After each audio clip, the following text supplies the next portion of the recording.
Marathi movie इंडस्ट्रीचा सध्या downfall सुरू आहे. अर्थात एक ना धड भराभर चिंध्या यामुळेच ही परिस्थिती ओढावली आहे.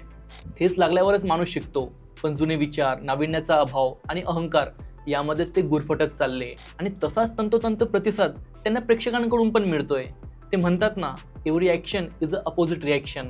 त्यातील बऱ्याच गोष्टी आपण नोटीस तर करतो, पण त्याबद्दल बोलत नाही. तर अशा 7 पॉईंट्सवर मी हा व्हिडिओ बनवला आहे. तर चला बघूया. आपल्याकडे चांगले सिनेमे तर बनतात, पण त्यांचा रेशो हा खूप जास्त कमी आहे. 100 पैकी 10 कॉन्टेंट ओरिएंटेड जरी म्हटले तरी चालतील. त्यात ॲव्हरेजचा रेशो हा जास्त असल्यामुळे वेल डिझर्विंग कॉन्टेंटला हवं तसं रिकॉग्निशन मिळत नाही. ते पात्र तर असतात, पण ते कधी आले कधी गेले कुणाला कळत सुद्धा नाही. नंतर OTT, सोशल मीडिया यांच्या माध्यमातून काही निवडक कथा या लोकांपर्यंत पोहोचतात. जर जास्तच नशीब असेल तर ते कल्ट बनतात, नाहीतर धूळ खात पडत राहतात. आजकाल मराठी सिनेमे बॉक्स ऑफिसवर चालत नाहीयेत, कारण की प्रोड्युसर हा पूर्णतः इकोसिस्टममधून काढून टाकण्यात आला आहे. कॉर्पोरेट आल्यापासून दिग्दर्शकाचंच प्रोडक्शन हाऊस बनून गेलं आहे, जे प्रोफेशनल प्रोड्युसरकडे न जाता अर्धवट माहिती असताना स्वतः सर्व गोष्टी मॅनेज करायला बघतात. एकीकडे नामांकित स्टुडिओज जसं झी, जिओ, टी सिरीज यांचं network, distribution, brand image, marketing सर्व काही एकदम स्ट्रॉंग आहे. ही गोष्ट वेगळी आहे की ते आजकाल कुठल्याही सिनेमाला बॅक करतात, पण ते लोकांपर्यंत पोहोचतात, जे एक न्यूकमर आपल्या प्रोडक्शन हाऊससोबत नाही करू शकत. याचं उत्तम उदाहरण आहे TDMचे दिग्दर्शक भाऊराव कराडे.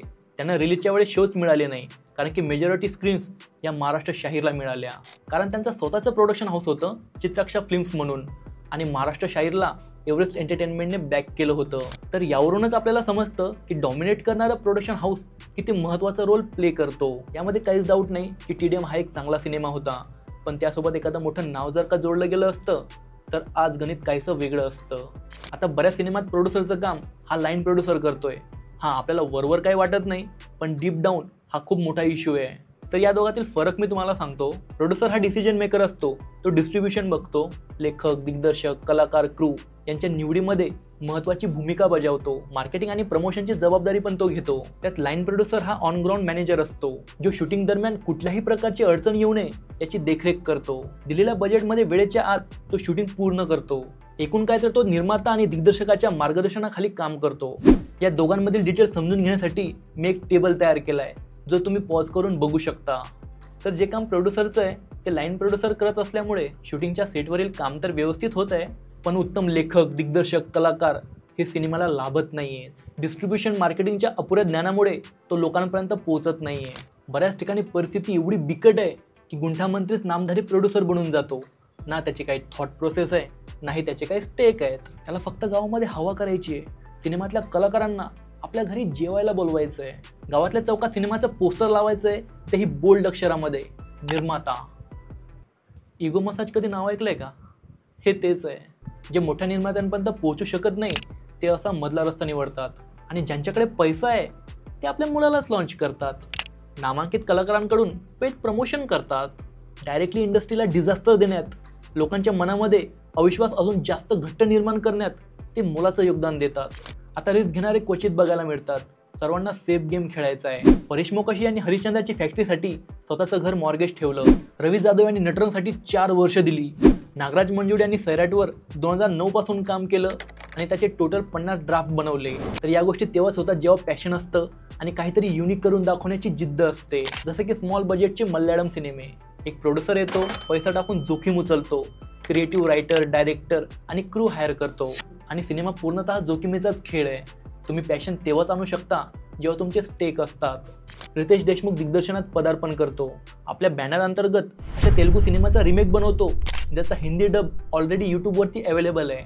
आहे रिमेक, पण एपिक सिनेमॅटिक एक्सपिरियन्स तो आपल्याला प्रोव्हाइड करतो. ग्राउंड लेवलवर फुल ऑन मार्केटिंग करतो, आणि ओरिजिनल सिनेमाचं जेवढं बजेट आहे त्यापेक्षा कमीमध्ये त्याचं जेवढं बॉक्स ऑफिस कलेक्शन आहे त्यापेक्षा जास्त कमाई करतो. का? तर त्या माणसाच्या हातात क्रिएटिव्ह कंट्रोल होता, इम्पॅक्टफुल मार्केटिंग करण्याची बुद्धीसुद्धा, आणि obviously fan following, contacts, production house आणि पैसा, जे कित्येक जणांकडे नसतो. पण त्यातले काही तर वेल डिझर्विंग तर असतात ना यार. तर ते प्रोडक्शन हाऊस खोलतात, त्या अंतर्गत सिनेमे बनवतात आणि वेगवेगळ्या प्रकारच्या समस्यांना सामोरे जातात. आणि यू नो वॉट, त्यांचा सिनेमा जेव्हा रिलीज होतो तेव्हा त्याला शोच मिळत नाही. लोकांना माहितीसुद्धा होत नाही की त्यांचा सिनेमा आला आहे. कॉन्टेंट चांगला असो वा वाईट, त्यांना ते फेस करावं लागतं. मी असं म्हणत नाही की स्वतःचं प्रोडक्शन हाऊस असणं ही चुकीची गोष्ट आहे. प्रत्येकाला वेगळी ओळख निर्माण करायची आहे, स्वतःचं काम जगाला दाखवायचं आहे. पण ॲक्च्युअलमध्ये चांगले सिनेमे कमी बनतात आणि थर्ड क्लास जास्त. त्यामुळे त्या चांगल्या सिनेमांवरती पण बोट दाखवलं जातं. आपले सिनेमे पुरस्कार तर जिंकतात पण पैसे नाही.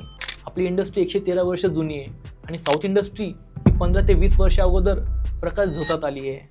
ते पॅन इंडिया पोहोचले, 1000-1500 कोटींचे सिनेमे देत आहेत आणि सध्या आपल्या इथे 20-25 कोटी जरी कमवले तरी त्याला ब्लॉकबस्टर मानलं जातं. यामागचं कारण आहे मराठी लोकांचं त्यांच्या सिनेमाप्रती असलेलं ऑब्सेशन. अर्थात ते तसा कॉन्टेंट पण डिलिव्हर करतायत. अशात त्यांचे ॲव्हरेज पण आपल्या इथून बक्कळ कमाई करून जातात आणि आपले वेल डिझर्विंग कॉन्टेंट महाराष्ट्रामध्येच लोकांपर्यंत पोहोचण्यासाठी संघर्ष करतात. आपला सिनेमा खूप मोठा व्हावा, तो जगभरात लोकांपर्यंत पोचावा असं जर का आपल्याला वाटत असेल तर त्याला बघणं पण तेवढंच गरजेचं आहे. दाक्षिणात्य लोक तिथल्या स्थानिक सिनेमांना अधिक पसंती देतात. बॉलिवूड सिनेमांचं तिथलं कलेक्शनच सांगतं की त्यांना नॉर्थमधले सिनेमे किती आवडतात. त्यांना त्यांच्याच कलाकाराला लीड प्ले करताना बघायचं आहे, त्याला डॉमिनेट करताना बघायचं आहे. त्यांचं त्यांच्या सिनेमाप्रती अनकंडिशनल प्रेम आहे, पण ते अशा सिनेमांना सपोर्ट करतात जे वेल डिझर्विंग असतात. मग आपण का बरं नाही? मराठी मेकर्सने मोजकेच पण दमदार सिनेमे जर का दिले तर प्रेक्षक हे त्यांना पाठिंबा नक्कीच देतील.